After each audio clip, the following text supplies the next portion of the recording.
자연이 빚은 걸작이 가득한 곳. 눈길 닿는 곳마다 놀라운 경치가 펼쳐지는데요.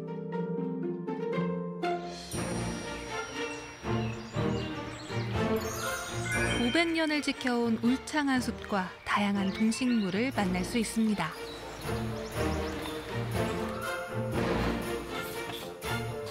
그리고 특별한 노하우가 담긴 푸짐한 맛까지 즐길 수 있는데요. 행복한 맛과 자연의 아름다움을 지닌 곳. 오늘의 풍경여지도 경기도 포천으로 떠나봅니다.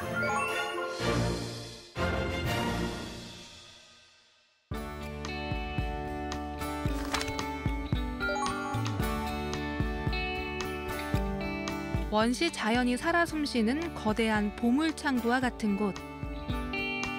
포천 여행에서 결코 빼놓을 수 없는 곳. 바로 국립수목원인데요. 국립수목원은 유네스코가 지정한 생물권 보전 지역입니다. 국립수목원은 뭐 이제 잘 아시겠지만 여기 광릉숲이라고 이야기를 해지 더 잘 아시거든요. 광릉은 조선 7대 세조대왕의 능을 쓰셨는데 정유왕후하고 능호가 광릉입니다. 광릉숲의 그 대표적인 식물은 뭐 여러 개가 있습니다. 그 광릉 요강꽃이 있고 광릉 갈퀴꽃, 그다음에 이제 또 광릉 물풀의 나무도 있고요. 이런 이제 등등의 그 광릉의 특별한 종류들이 있습니다. 숲이 워낙 그 잘 보존이 돼 있기 때문에요. 상당히 많은 그런 식물들이 이제 분포하고 있죠. 다양한 식물들이 저마다의 아름다움을 뽐내는데요. 그 모습이 조화롭고 평화롭습니다. 이곳은 뭐 여러분 잘 아시겠지만 이제 큰 악새가 놀던 아주 그 유서 깊은 곳인데요. 이제 현재는 한 20-30년 동안 종적을 확인할 수 있는 그런 시간은 없습니다만 저는 모형을 통해서 이곳이 그 옛날 큰 악새가 있던 곳인 것을 알 수가 있습니다. 수많은 생명체를 품고 있어서 숲이 더 아름다운데요.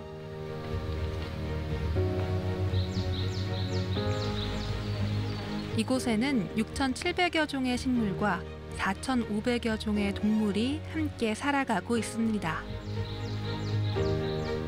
자, 여기가 전나무 숲 입구입니다. 우리나라 그 3대 전나무 숲 중에서 한 군데인데요. 굉장히 장관이다라는 생각을 가질 만큼 굉장히 아름다운 곳입니다. 100년 된 전나무가 우르창창 서 있고요. 오른쪽을 보시게 되면 졸참나무들이 언덕에 걸터 앉아 있습니다. 100여 년 된 그런 우정을 서로 가지고 있는데요. 이 두 침엽수와 화렵수가 하늘을 이고 예쁜 모습을 하고 있는 그런 아름다운 공간입니다. 서로 다른 나무와 풀, 꽃이 어우러져 건강하고 예쁜 숲이 만들어집니다.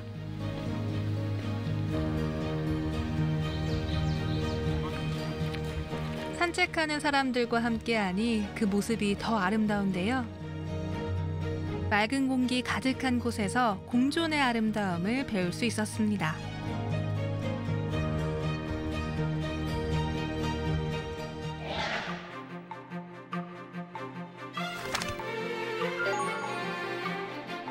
이번엔 첩첩산중에 있는 호수를 찾아갑니다. 맑은 수질과 아름다운 산세를 자랑하는 산정호수. 1977년에 국민관광지로 지정됐는데요. 호수를 한 바퀴 돌 수 있는 둘레길이 조성돼 있어서 산책을 즐기기에 제격입니다. 3.2km에 달하는 둘레길을 도는 동안 호수는 한 번도 모습을 감추지 않는데요. 산정호수의 진 면목과 함께 주변 산의 풍광도 감상할 수 있습니다. 산정호수 우선 아름답죠. 명성산, 망봉산 두 산 한 봉우리 안에 산속의 운물 그래서 산정호수라고 그래요. 자연적인 호수가 아니고 인공호수입니다. 1925년 일제시대 때 농업에 쓰는 물을 사용하기 위해서 만든 인공호수입니다. 인공호수. 그런데 이 집안이 화강암이다 보니까 호수의 뚝방을 가장 조금 쌓고 물은 이렇게 가장 많이. 그래서 우리나라에서 뚝방을 가장 조그맣게 쌓으면서 물을 가장 많이 거둘 수 있는 저수지가 제 첫 번째가 아닌가 싶습니다.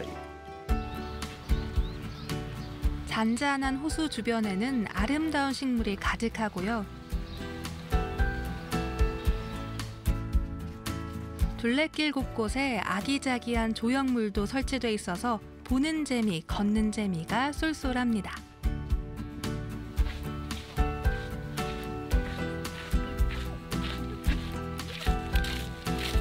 경쾌한 발걸음으로 산책을 즐기다 보면 드라마 촬영지가 모습을 드러냅니다.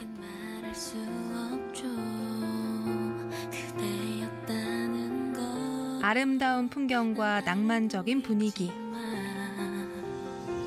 드라마 속 모습을 그대로 간직하고 있는 세트장. 땅속 세상을 여행한 이상한 나라의 앨리스처럼 드라마 속 세상을 여행하는 기분인데요.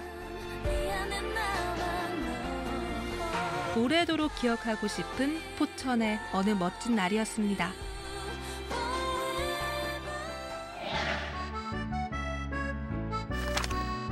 아늘포, 내천. 물을 안고 있다는 이름처럼 포천에는 아름다운 호수가 많은데요. 깎아지른 화강암 절벽 사이로 빛취색 호수가 반짝입니다. 조각공원과 특설무대 등을 갖추고 있는 복합문화예술공간 포천 아트밸리. 모노레일을 이용하면 좀 더 편리하게 둘러볼 수 있는데요. 시야 가득 초록 세상이 밀려오고 아래로는 작은 계곡이 흘러갑니다.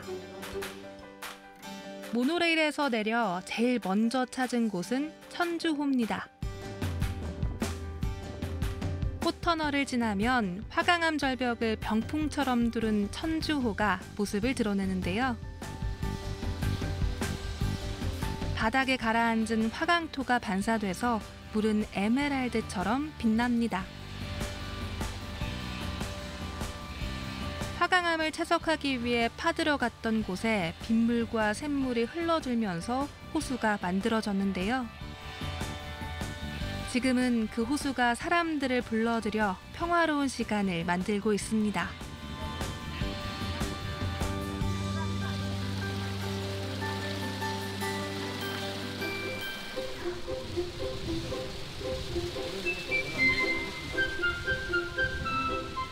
시선이 닿는 곳곳, 동화 세상에서 튀어나온 것 같은 조각이 전시돼 있고요. 바람에 살랑거리는 작은 들꽃이 아름다움을 더하는데요. 처음부터 이렇게 아름다운 곳은 아니었습니다.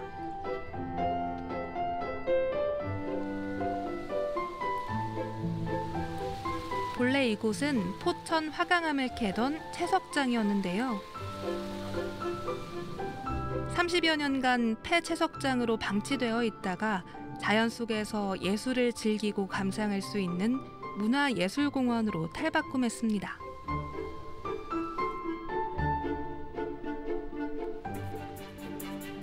천주호 앞에는 공연장이 마련돼 있는데요. 소리울림 현상을 이용한 독특한 공연과 화강암 절벽의 영상을 투사하는 미디어 파사드 쇼가 펼쳐지기도 합니다.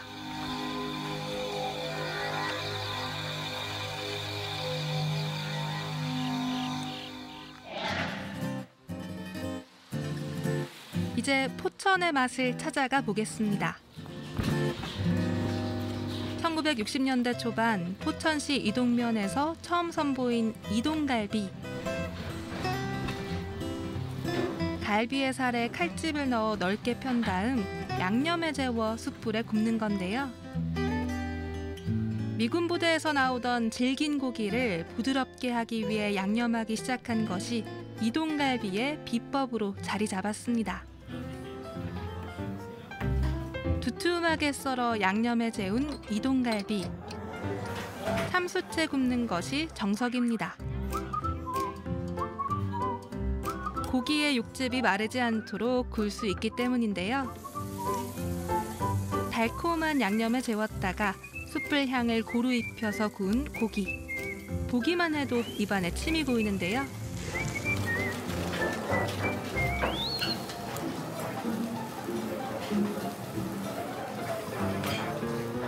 어떤 맛인지 한번 먹어볼까요? 맛있어.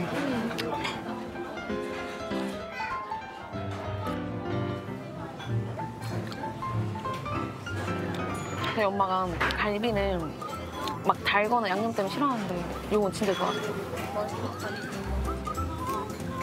자극적이지 않으면서도 감칠맛 나는 양념.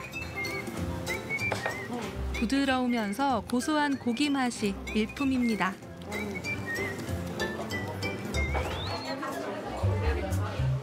이동갈비를 맛있게 먹는 또 하나의 방법. 부드러운 빵 위에 잘 구운 갈비살을 올리고 각종 채소를 더해서 미니버거를 만들어 먹는 건데요. 조화로운 맛이 입안을 가득 채웁니다.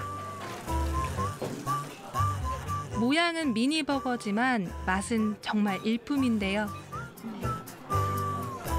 독특한 양념 맛과 육즙을 가득 머금은 이동갈비.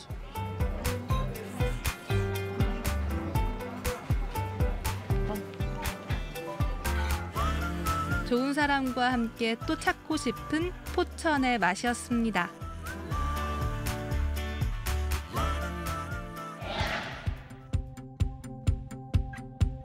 포천의 맛 하면 막걸리도 결코 빼놓을 수 없습니다. 우리 포천 대표 먹거리 하면 막걸리인데 막걸리에 대해서 모르시는 분도 많고 또 막걸리 열풍을 한번 제가 일으켜보고자 준비를 하면서 막걸리 빚기 어렵지 않아요 하고 여러분들에게 알려드리기 위해서 일을 하게 됐습니다. 막걸리는 우리 이제 청정 지역 포천에서 자란 쌀을 이용하고 있는데요. 그 다음에 우리밀을 이용한 누룩, 그리고 포천의 맑은 물을 이용해서 막걸리를 빚고 있습니다. 밀이 물에다가 불리는 이유는 누룩을 발효를 시켜가지고 바짝 건조시킨 거기 때문에 누룩 속에 있는 효소와 효모가 잠에서 깨어나서 술을 빚을 수 있도록 환경을 만들어주는 거예요. 누룩을 보면 이렇게 굵은 알갱이들이 있거든요. 이런 거는 이제 쪼개줘 가면서 물과 고두밥, 누룩을 잘 섞어줘야 합니다. 지금은 물과 고두밥이 서로 따로 놀고 있지만 이렇게 서로 혼합을 해주다 보면은 이 고두밥 속으로 수분이 모두 흡수가 돼요. 물을 가득 머금은 누룩과 고두밥. 이제 항아리에 옮겨 담으면 되는데요. 그 다음은 기다림의 시간입니다.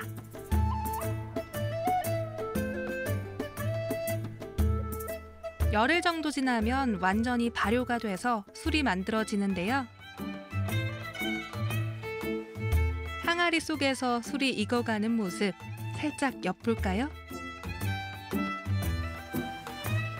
물과 쌀, 누룩을 기본으로 하지만 비율과 첨가되는 재료에 따라 맛은 제각각인데요. 말린 구절초를 넣은 막걸리에선 특별한 맛이 날 것 같습니다.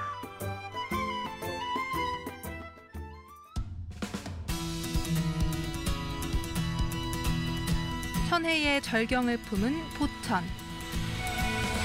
신비로움과 아름다움이 가득한 포천 여행은 계속됩니다.